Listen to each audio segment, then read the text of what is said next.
Okay, बिस्मिल्लाहिर्रहमानिर्रहीम। आज बेटा जी हमने दो टॉपिक एक्चुअली कवर करने हैं, छोटे छोटे से टॉपिक हैं। एक है क्वांटिटेटिव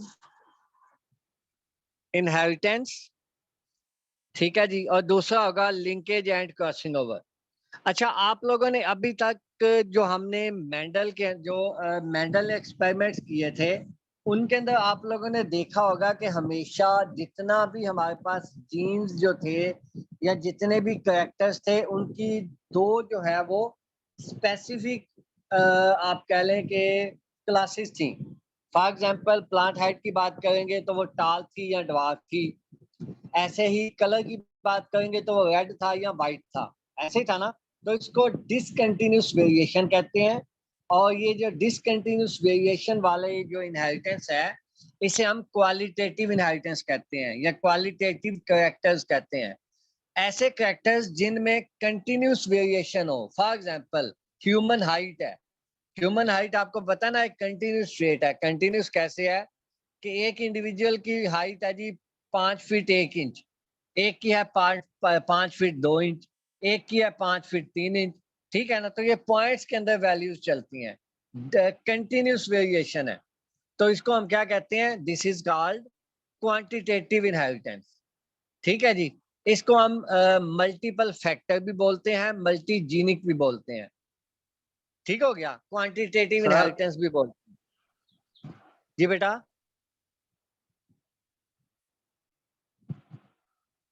जी बेटा बोले। सर क्वालिटेटिव और क्वांटिटेटिव रिपीट कर दें। क्वालिटेटिव के अंदर डिसकंटिन्यूस वेरिएशन होती है, जैसे आपने अभी तक मेंडल के ट्रेड्स पढ़े थे। जैसे प्लांट हाइट है उसमें या टाल थी या ड्वार्फ थी, दो ही थी ना कैटेगरीज, ठीक हो गया। Yes discontinuous sir. थी, कंटिन्यूस वेरिएशन नहीं थी, तो वो क्वालिटेटिव है। और जो क्वांटिटेटिव है उसमें कंटिन्यूस होता है, जैसे कि ह्यूमन की हाइट है जिसमें पॉइंट्स में या डिजिट्स में वैल्यू होती है, यानी कि 5 feet 1 inch, 5 feet 2 inch, 5 feet 3 inch, एक कंटिन्यूस पैटर्न चलता है, तो वो क्वांटिटेटिव है। क्वांटिटेटिव इनहेरिटेंस जो है वो थोड़ी सी डिफरेंट होती है क्वालिटेटिव से। वो किस तरीके से डिफरेंट होती है कि जो क्वांटिटेटिव वेरिएशन है उसके ऊपर इन्वायरमेंट जो है वो इफेक्ट करता है काफी ज्यादा, ठीक हो गया ना। यानी कि जो क्वालिटेटिव है उसमें इन्वायरमेंट का इफेक्ट बहुत कम है और जो क्वांटिटेटिव है उस पर इन्वायरमेंट का इफेक्ट जो है वो ज्यादा है। दूसरे नंबर पे जो क्वालिटेटिव है उसको एक जीन कंट्रोल करता है और जो क्वांटिटेटिव है उसको दो या दो से ज्यादा जीन कंट्रोल करते हैं एक ही ट्रेट को, वो क्वांटिटेटिव है, ठीक हो गया जी। अच्छा, अब ये चूंकि मैंने आपको इसका एक और नाम बताया था कि ये मल्टीपल फैक्टर भी है। अच्छा, इसको आप लोगों ने ना मल्टीपल अलील के साथ कंफ्यूज नहीं करना। मल्टीपल अलील के अंदर एक जीन होता है और एक जीन के दो से ज्यादा अलील होते हैं, लेकिन मल्टीपल फैक्टर के अंदर क्या होगा? एक से ज्यादा जीन होगा। अलील हर जीन के दो ही होंगे लेकिन जीन ही ज्यादा होंगे, ठीक है जी। लेकिन मल्टीपल अलील के अंदर जीन एक ही होता है हमेशा। अच्छा, इसके अलावा एक और इसके अंदर है डेफिनेशन, प्लियोट्रॉपी। प्लियोट्रॉपी क्या है? प्लियोट्रॉपी अगर किसी एक जीन का एक से ज्यादा इफेक्ट हो। फॉर एग्जांपल एक जीन जो है ना वो आई कलर को भी कंट्रोल करे और डेफनेस को भी कंट्रोल करे। जैसे कि कैट्स के अंदर एक एग्जांपल है कि कैट्स के अंदर जो ब्लू आई है उसके साथ हमेशा जो कैट है ना वो हमेशा डेफ होती है, यानी कि जो ब्लू आई कैट है वो हमेशा डेफ होती है। यानी कि एक जीन ने दो कैरेक्टर को कंट्रोल किया, ये प्लियोट्रॉपी है। अभी तक हमने इससे पहले जितने भी जीन पढ़े थे एक जीन जो है वो एक कैरेक्टर को कंट्रोल करता था, यहाँ पे एक जीन जो है वो एक से ज्यादा कैरेक्टर्स को कंट्रोल करता है, ये प्लियोट्रॉपिक है, ठीक हो गया जी। अच्छा, जो क्वांटिटेटिव इनहेरिटेंस है उसकी एग्जांपल जो है वो वीट के अंदर उसका कलर है। आप लोगों को पता होगा कि अगर किसी दो जीन को हम देखें, दो जीन वाला कोई भी आप कह लें कि हम अगर क्रॉस बनाएं तो उसमें जो F2 है उसमें टोटल नंबर ऑफ इंडिविजुअल जो है वो 16 बनते हैं, याद है ना? Yes sir. ठीक है, टोटल इंडिविजुअल जो है वो कितने बनते हैं? 16 बनते हैं। तो अगर ये कर्नल कलर या उसका सीड का जो कलर है उसके अंदर दो कैटेगरीज होती हैं मेन, एक रेड कलर होता है और एक व्हाइट कलर होता है, ठीक है। और इसके अलावा बाकी रेड से लेकर व्हाइट तक एक कंटिन्यूस रेंज होती है, यानी कि एक डार्क रेड है, फिर लाइट रेड है, फिर उससे कम लाइट है, फिर उससे कम लाइट है, फिर क्रीम कलर है, और फाइनली फिर जब वो व्हाइट कलर का आता है, ठीक है ना। तो ये इसको जो वीट के अंदर जो सीड कलर है उसको दो जीन कंट्रोल करते हैं। आप लोगों को पता होगा कि जो दो जीन है उसके अंदर टोटल F2 के अंदर 16 इंडिविजुअल बनते हैं। तो इन 16 इंडिविजुअल में से एक इंडिविजुअल ऐसा होगा जो कि रेड होगा, एक ऐसा होगा जो व्हाइट होगा, और जो बाकी 14 हैं वो डिफरेंट कलर के होंगे, स्टार्टिंग फ्रॉम अपना डार्क रेड टू व्हाइट। ठीक है जी। तो ये एक एग्जांपल क्वांटिटेटिव इनहेरिटेंस की क्या है, कर्नल कलर है। अच्छा, अब एक ह्यूमंस के अंदर एग्जांपल है स्किन कलर की। आपको पता है कि जो ह्यूमन का जो स्किन है ना, उसके अंदर एक प्रोटीन मौजूद होती है जिसका नाम है मेलानिन। जिसका क्या नाम है, मेलानिन। वो जो मेलानिन है वो बेसिकली कलर प्रोड्यूस करती है। मेलानिन एक्चुअली एक पिगमेंट है जो कि ब्लैक कलर लेके आता है। जिस इंडिविजुअल में जितना ज्यादा मेलानिन होगा उतनी ही उसकी स्किन का कलर डार्क होगा। तो एक जो नेग्रो नेग्रो बोलते हैं, जो हबशी होता है उसको नेग्रो बोलते हैं, जो फुल ब्लैक कलर होते हैं, उनमें मैक्सिमम जीन मौजूद होते हैं मेलानिन के। और जो एक व्हाइट पर्सन है उसमें मिनिमम जीन होते हैं कलर के। व्हाइट कलर के मैक्सिमम होते हैं। और जो अच्छा, एक्चुअली ना जब हम कलर की बात करते हैं तो कलर को हम अदर देन व्हाइट कहते हैं। आप लोगों को उस दिन भी मैंने बताया था कि जैसे अल्बाइनो है, तो अल्बाइनो क्या है, वो व्हाइट की तरह का कलर होता है। तो जिसमें कलर होगा उसको अल्बाइनो नहीं कहेंगे। ठीक हो गया। Albino is a different thing, यानी कि अल्बाइनो मींस नियरली व्हाइट, और जिसमें कलर होगा वो फिर ब्लैक या डार्क ब्राउन या ब्राउन कलर होगा। ठीक है जी। तो इसके ये जो स्किन का कलर है इसको भी मैनी जीन्स कंट्रोल करते हैं, तो इसमें भी वेरिएशन है। एक इंडिविजुअल जो फुल ब्लैक है, फिर उसके बाद थोड़ा सा कम ब्लैक है, फिर ऐसा ऐसा ब्राउन है, फिर जो है लाइट ब्राउन है, और चलते चलते अल्टीमेटली व्हाइट कलर तक आता है। तो इस तरीके से एक पूरी की पूरी कंटिन्यूस रेंज है। तो ह्यूमंस के अंदर जो स्किन कलर है वो भी क्या है, क्वांटिटेटिव फैक्टर है। इसी तरह से एक और एग्जांपल है इसकी, plant height in wheat. Wheat के अंदर जो प्लांट की हाइट है ना, वो भी क्वांटिटेटिव है, और इसको 5 जीन कंट्रोल करते हैं। अब आपको पता है कि जो एक जीन है, एक जीन के अंदर 2 अलील होते हैं नॉर्मली हर इंडिविजुअल के अंदर, ये आपको पता है पहले ही। तो अगर 5 जीन होंगे प्लांट हाइट को कंट्रोल करने के लिए, तो टोटल नंबर ऑफ अलील कितने होंगे भाई भला? 10 सर। 10 होंगे, ठीक है ना, उसके डबल होंगे। ठीक है, 5 जीन है तो 10 उसके अंदर अलील होंगे। अच्छा, अब मैं कहता हूं कि अगर एक अलील, फॉर एग्जाम्पल इसमें 2 तरह के अलील होंगे ना, एक डोमिनेंट होगा और एक रिसेसिव होगा, एक कैपिटल ए होगा, एक स्मॉल ए होगा।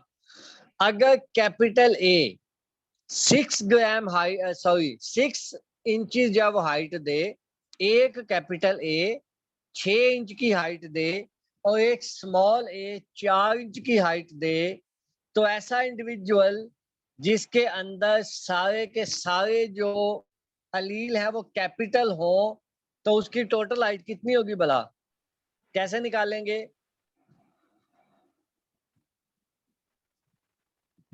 सर उनको मल्टीप्लाई कर देंगे 5 से।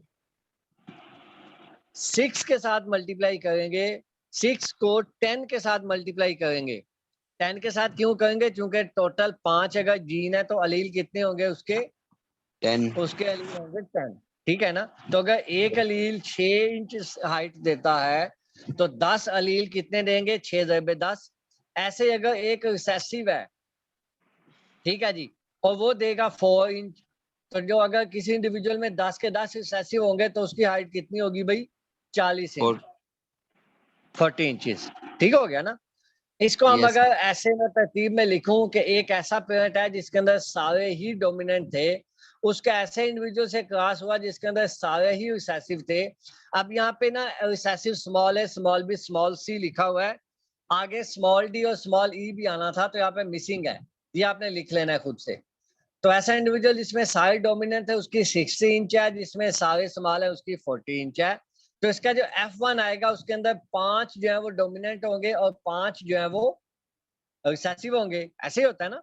आप लोगों को याद होगा कि एक इंडिविजुअल के अंदर जो है वो, आप जब गमीट बनते हैं तो आधे जो है ना वो अलील आ जाते हैं, ये कि 2A में से एक ए आएगा, 2B में से एक भी आएगा।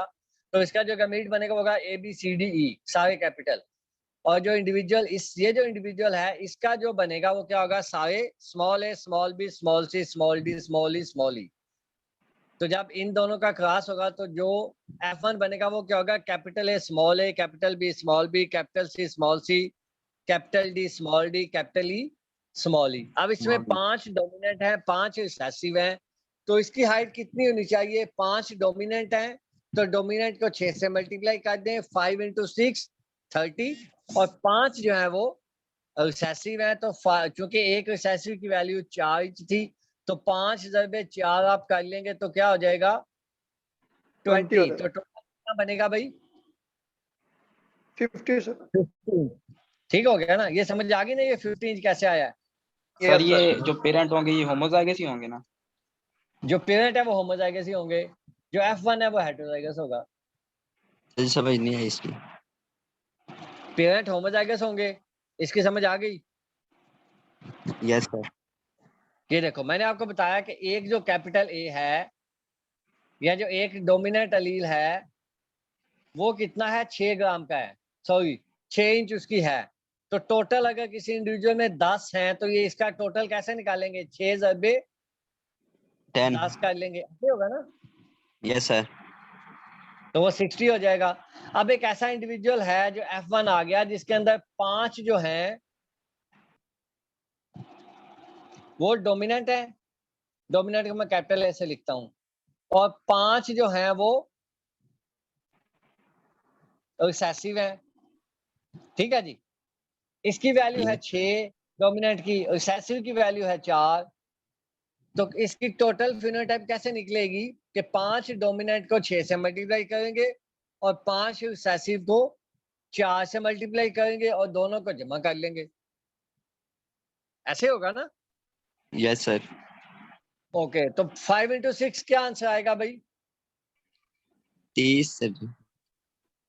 और 5 × 4 20 20। तो दोनों को जमा करें क्या आंसर आया, 50 50, ये वाला। ठीक है ना, यस सर। समझ आ गई F1 की 50 कैसे आई। यस सर ठीक है। ओके, एक बार अब आप जी बेटा दोबारा रिपीट करवा देंगे 50 किस तरह है?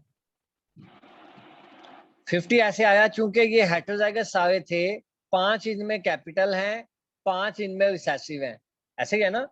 अब मैंने आपको बताया था कि जो कैपिटल एक जो है उसकी वैल्यू है 6 इंचेस, जो स्मॉल है उसकी वैल्यू है 4 इंचेस, ऐसे ही है ना।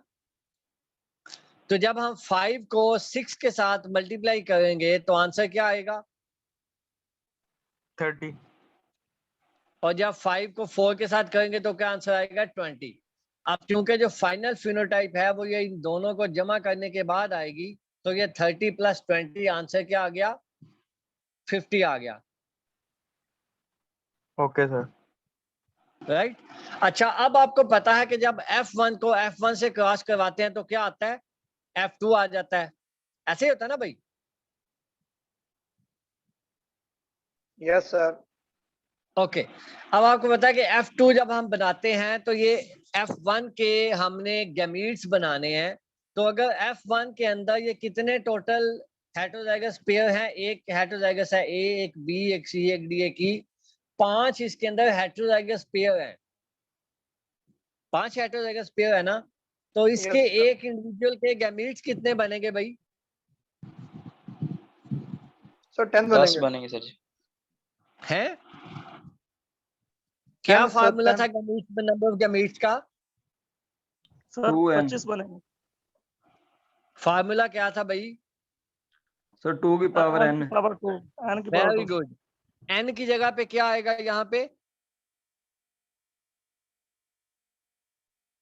सर 5 5। सो 2 की power 5, that means 2 × 2 × 2 multiply by 2 multiply by 2, 5 दफा 2 को जरूरत दें, 2 2 दूनी 4 दूनी 8 दूनी 16 दूना 32।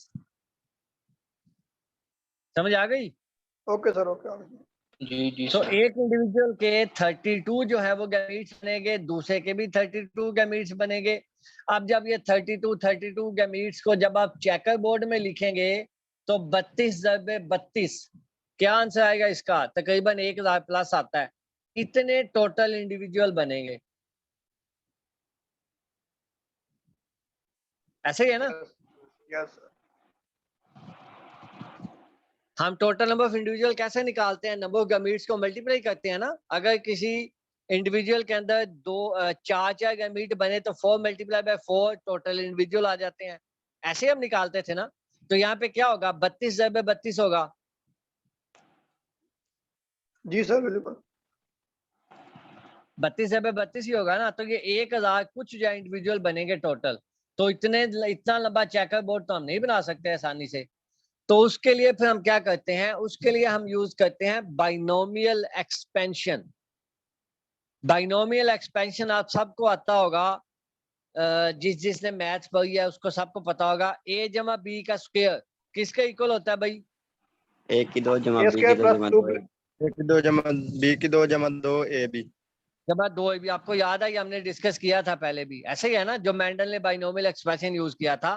तो वही Yes, जो sir. है बाइनोमियल एक्सप्रेशन जो है हम यूज करते हुए फ्रीक्वेंसी निकालेंगे। अब आपको पता है कि अगर हमने ऑल पॉसिबल कॉम्बिनेशंस बनाने हो और हमारे पास 10 अलील हैं तो ऑल पॉसिबल कैसे बनेंगे? पहला ऐसा होगा जिसमें सारे ही डोमिनेंट हो, ऐसे ही है ना। उसके बाद ऐसा होगा जिसमें एक रिसेसिव आ जाएगा, बाकी डोमिनेंट होंगे। ऑल पॉसिबल बनाने के लिए तरतीब से चलेंगे ना। पहले के अंदर सारे ही डोमिनेंट और रिसेसिव कोई भी नहीं, दूसरे के अंदर नो डोमिनेंट और एक रिसेसिव, ठीक है भाई। तीसरे के Yes, अंदर sir. 8 dominant 2 recessive, 7 dominant 3 recessive. तो चलते चलते अल्टीमेटली आखिरी इंडिविजुअल ऐसा होगा जिसमें सारे के सारे ही रिसेसिव Recessive आएंगे। होगा। ऐसे ही है ना भाई? ऐसे ही है ना? जी सर। जी सर। Okay fine good. अच्छा अब एक बात सर ये एक जीनोटाइप बनाकर को दिखा समझ, दें इधर। ये सामने बने हुए भाई, ये की पावर जैसे 10। आपने कहा ना, जैसे आपने कहा A⁴ 9 A⁴ 1 ऐसे एक बनाकर दिखाए ना कि 9 डोमिनेंट कैसे और एक रिसेसिव कैसे, कैसे फिनोटाइप में नहीं दिखेंगे। ओके फिनोटाइप कैसे बनेगी? जीनोटाइप कैसे बनेगी? अच्छा हमने किया क्या है यहाँ पे, एक और बात आपको समझा दूं। क्योंकि ये क्वांटिटेटिव ट्रेट्स हैं, इसके अंदर सारे जीन का इफेक्ट सेम होता है, इसलिए हमने सारे जो यहाँ पे ABCDE वर्ड थे ना, उन तमाम को A के साथ रिप्लेस कर दिया है, ठीक है। तो ये जो A⁴ 9 वाला होगा, इसके अंदर 9 दफा कैपिटल A आएगा, 1 दफा स्मॉल a आएगा। समझ आ सही हो गई? गया सर। जी जी सर। ठीक है ना। अब इन 9 में से 2 जो है वो A होंगे, कोई B होगा, कोई C होगा, कोई D होगा। क्योंकि उनका इफेक्ट सेम है, इसलिए हमने उनको एक ही वर्ड के साथ लिख लिया है। Yes sir ठीक है ना clear। बेटा? सर और जो रिसेसिव वो कोई भी होगा? रिसेसिव ऐसे ही, recessive A, recessive B, recessive C, recessive D, recessive E, इनको हमने स्मॉल a के साथ लिख लिया है। ठीक है सर। Yes sir clear। अब ये इस तरह के जो इंडिविजुअल्स हैं या जिसके अंदर कैपिटल है, सारे के सारे ही 10 होंगे, ये कितने होंगे, उनकी फ्रीक्वेंसी कितनी होगी, वो मैं अभी आपको उसका प्रोसीजर बताता हूँ कैसे निकालेंगे। ऐसे इंडिविजुअल जिसमें 9 कैपिटल हो 1 स्मॉल हो, वो कितने बनेंगे? वो 10 होंगे। लेकिन कैसे आएगा आंसर, ये मैं अभी आपको फार्मूला लगा के समझाता हूँ। ठीक हो गया जी? उसके पहले मैं आपको ये बता दूं इनकी फिनोटाइप कैसे आई। ये फिनोटाइप निकाल लेंगे, 60 कैसे आई, 58 कैसे आई, ये 56 कैसे आई, ये निकाल लेंगे भाई, ये भी नहीं निकालेंगे? सर एक बता दें। सर ये निकाल लेंगे। ये मैंने वैसे अभी मैंने बताई थी। 54 कैसे आएगी? 7 कैपिटल ए हैं तो 7 को 6 से ज़रब देंगे, 3 स्मॉल ए हैं तो 3 को 4 से ज़रब देंगे और दोनों को जमा कर लेंगे तो ये आ जाएगा। ऐसे ही Yes sir ठीक। A6 A4 सेम वे होगा। ठीक है जी। जो प्रॉब्लम आएगा ना वो आपको इसकी समझ नहीं आएगी कि ये जो फ्रीक्वेंसी है ये कैसे हमने निकाल लिया है। अच्छा, आप लोग की क्लास अब किन की है भाई 11:30 बजे? सर नहीं है कोई। कोई क्लास नहीं है? No sir. Okay fine, good हो गया, जी सर, कोई भी क्लास। ठीक हो गया जी। चले ठीक है, फिर तो इसका मतलब हम थोड़ा सा 5-10 मिनट ले सकते हैं। चले ठीक है। अच्छा, अब आ गई बात, ये फ्रीक्वेंसी कैसे निकलेगी। फ्रीक्वेंसी निकालने के लिए ना एक बात ध्यान में रख लें, ये जो पहला इंडिविजुअल होगा जिसकी a की पावर 10 है, वो इंडिविजुअल हमेशा 1 आएगा। ये बात क्लियर है भाई? Yes sir. ठीक है सर। पहला इंडिविजुअल हमेशा 1 आएगा। अब इसकी बात आ गई, ये इंडिविजुअल कैसे आएगा 10। ये इसकी फ्रीक्वेंसी दूसरे इंडिविजुअल की निकालने के लिए हम करेंगे क्या कि हम जो है, अगर हमने इस इंडिविजुअल की फ्रीक्वेंसी निकालनी है तो इसकी फ्रीक्वेंसी निकालने के लिए ये जो ऊपर वाला इंडिविजुअल होगा इसकी हम फ्रीक्वेंसी देखेंगे और इसका हम कैपिटल ए की पावर देखेंगे। क्या देखेंगे हम? फ्रीक्वेंसी देखेंगे और कैपिटल ए की पावर देखेंगे। तो हम निकालेंगे कैसे?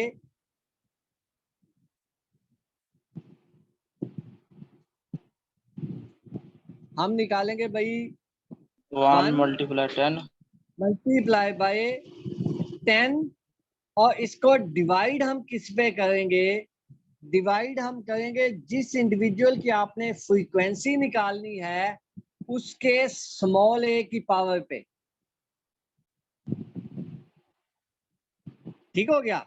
मल्टीप्लाई किसको करेंगे? जिसकी फ्रीक्वेंसी निकालनी है उसके पहले वाले जो इंडिविजुअल है उसकी फ्रीक्वेंसी को कैपिटल ए की पावर से मल्टीप्लाई करेंगे और डिवाइड करेंगे जिसकी फ्रीक्वेंसी निकालनी है उसके स्मॉल ए की पावर से। तो यहाँ पे डिवाइड किससे होगा भाई? 1 के साथ, ठीक है ना? तो 10 multiply 1 is equal to 10 divided by 1 is equal to again 10। अब इसकी निकालनी है तो क्या मल्टीप्लाई करेंगे? 10 मल्टीप्लाई बाय 10 मल्टीप्लाई बाय 9 तो ये हो जाएगा 10 मल्टीप्लाई बाय 9। अब जब इसको डिवाइड करना है तो ये वाला देखेंगे, तो इसको डिवाइड करेंगे किसके ऊपर भाई? 2 पे। 2 पे। तो 10 into 9 90 डिवाइडेड बाय 2 क्या आएगा आंसर? 2 बोलो भाई। 58 सर। 45 9 90 divided by 2 45। अब जब हमने थर्ड की निकालनी है 120 तो ये कैसे निकलेगा भाई? सर 45 को ज़रब करेंगे 7 के साथ और तकसीम Very 3 good. से कर देंगे। नो 45 को किससे जब देंगे? 8 के साथ 8 के साथ और डिवाइड किस पे करेंगे? 7 पे हैं? 4 पे सर। 4 पे। 3 पे सर 3 पे 3 पे स्मॉल ए की पावर कितनी है? डिवाइड होगा 3 पे तो 3 एकम 3 15 तिया 45 16 आ जाएगा सर, 16 आ जाएगा। और 15 पे 8 क्या होगा? 15 8 120। क्लियर है भाई यहाँ तक? सर 16 नहीं आएगा? 16 क्यों बेटा? 50 ये 45 है सही है यार। सर, सही है सर। 45 है ना? 48 नहीं है, 45 है। सही है सर। मल्टीप्लाई नहीं करेंगे। अब इसका निकालेंगे तो कैसे निकलेगा भाई? सर जी 120 को 7 पे मल्टीप्लाई करेंगे और डिवाइड और 4 पे 4 पे तो 4 कम 4 3 चौके 12 तो 30 मल्टीप्लाई बाय 7 7 21 210। 210। ठीक है ना? तो ऐसे ही आप बाकी निकाल लेंगे भाई, कोई इश्यू तो नहीं है। नो सर, जी सर निकाल लेंगे। इस बात का मतलब ये हुआ कि ऐसे इंडिविजुअल जिनमें 8 कैपिटल ए होंगे 2 स्मॉल ए होंगे वो इंडिविजुअल टोटल कितने होंगे भाई? 45 ऐसे इंडिविजुअल बनेंगे। ऐसे इंडिविजुअल जिनमें 5 कैपिटल ए हो 5 स्मॉल ए हो वो इंडिविजुअल कितने बनेंगे भाई? 252। 252। Very good. तो ये सर जी जो इसमें क्या कुछ क्वांटिटी दिया हुआ होगा? जी बेटा इसमें से क्या कुछ दिया हुआ होगा सर सवाल में? समझ नहीं आई। सर जी सवाल किस तरह पूछा जाएगा इसमें?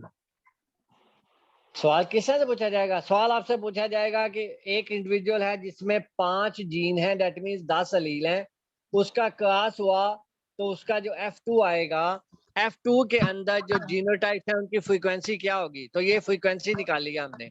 जैसे आप लोगों ने F2 में चेकर बोर्ड से फ्रीक्वेंसी निकालते हैं ना, यस सर। ठीक है ना, तो उसी तरीके से ये फ्रीक्वेंसी निकलेगी। और ये इसके साथ इसकी फिनोटाइप दी गई है। फिनोटाइप जो हम वैसे चेकर बोर्ड से निकालते थे, जो क्वालिटेटिव होता था उसमें याद होता था जी टाल आ गया, ये भी टाल हो गया, ये भी टाल हो गया, ये डवाफ हो गया, ऐसे ही होता था ना। या हो गया जी ये रेड कलर हो गया, ये रेड हो गया, ये व्हाइट हो गया, ऐसे ही आता था ना अभी तक। Yes sir. इसके अंदर क्योंकि कंटिन्यूस है तो इसके अंदर फिनोटाइप भी क्या होगी? कंटिन्यूस होगी। पहला इंडिविजुअल जो है वो 60 इंच का होगा, दूसरा 58 का, तीसरा 56 का, फिर 54 का, फिर 52 का, फिर 50 का। ठीक है ना? Yes sir. तो सर इसी ये तरीके से डोमिनेंट जैसे हम फैक्टर पे डिपेंड कर रही है ना, इनकी हाइट वगैरह? डोमिनेट और रिसेसिव दोनों पे। डोमिनेट की हाइट ज्यादा है और रिसेसिव की थोड़ी सी कम है। इफेक्ट दोनों ने देना है, यहाँ पे को डोमिनेंस है, ये भी ध्यान में रखिएगा। सही है। ठीक है, क्वांटिटेटिव के अंदर मोस्टली जो है वो एडिटिवनेस हम उसको बोलते हैं, या को डोमिनेंस भी आप कह सकते हैं, या पार्शियल डोमिनेंस भी कह सकते हैं। एक्चुअली डोमिनेंस उसको कह ही नहीं सकते, को डोमिनेंस कह लें चलें। मींस के दोनों का इफेक्ट आता है, कैपिटल का भी आता है और स्मॉल का भी आता है। कैपिटल की जरा ये है कि वो ज्यादा प्रोड्यूस करता है, स्मॉल जो है वो थोड़ी सी कम प्रोड्यूस करता है। तो ये क्वांटिटेटिव ट्रेड्स थे। यहाँ तक कोई बात पूछनी है किसी ने तो भाई पूछ ले। क्लियर है? दो मैंने आपको एग्जांपल जी दी, सर एक क्लियर मैंने है। आपको ये बताया, एक मैंने आपको डेफिनेशन बताई। ठीक है जी। अच्छा, दूसरा जो टॉपिक है वो भी इसी से रिलेटेड है, क्योंकि मेंडल के आप लोगों ने लॉज दोनों पढ़े हुए हैं, लॉ ऑफ सेग्रीगेशन और लॉ ऑफ इंडिपेंडेंट असॉर्टमेंट। ऐसे ही है ना? जी सर।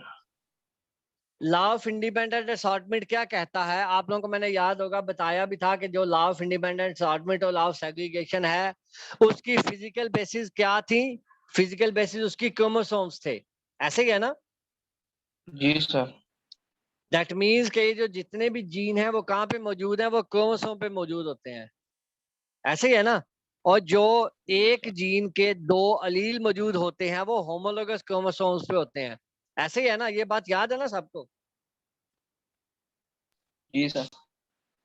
और दूसरा हमने जो मेंडल का सेकंड लॉ था, लॉ ऑफ इंडिपेंडेंट असॉर्टमेंट था, उसके अंदर मेंडल ने क्या बताया था? बेसिकली मेंडल ने कहा था कि जो आपका at the time of gamete formation they will segregate and they will go into different gamete regardless of each other। ऐसे ही था ना? जी सर ऐसे। इनके मेंडल ने कहा था कि वो ऑल पॉसिबल कॉम्बिनेशन में जाते हैं। मींस कि अगर हमारे पास यहाँ पे 2 जीन हो, एक जीन हो कैपिटल ए, एक हो कैपिटल बी, कैपिटल ए का जो अपना जो दूसरा अलील है वो हो स्मॉल ए, और कैपिटल बी का दूसरा अलील हो स्मॉल बी। तो जो कैपिटल ए है वो कैपिटल बी के साथ भी आ सकता है, और कैपिटल ए जो है वो स्मॉल बी के साथ भी आ सकता है। ऐसे ही गैमीट्स बनते हैं ना, आपको याद होगा। जी सर ऐसे। ठीक है ना? तो ये जो कंडीशन है जो मेंडल ने बताया था कि कैपिटल ए किसी के साथ भी जा सकता है, ये नॉर्मल कंडीशन है जो कि मेंडेलियन ट्रेट्स में मिलती है। लेकिन समटाइम्स कुछ ऐसे जीन हैं जिनके अंदर जो कैपिटल ए है वो हमेशा कैपिटल बी के साथ ही जाता है, और स्मॉल ए जो है वो हमेशा स्मॉल बी के साथ ही जाता है। ठीक है? ऐसी कंडीशन जो है जिसके अंदर कैपिटल ए कैपिटल बी के साथ कंबाइन रहे, दिस इज कॉल्ड लिंकेज। इसको क्या कहते हैं भाई? लिंकेज। लिंकेज। इसकी डेफिनेशन क्या है कि इफ द टेंडेंसी, या ऐसे कह लें the tendency of the chromosomes या tendency of a gene to go into gametes in parental combination. ठीक हो गया जी? टेंडेंसी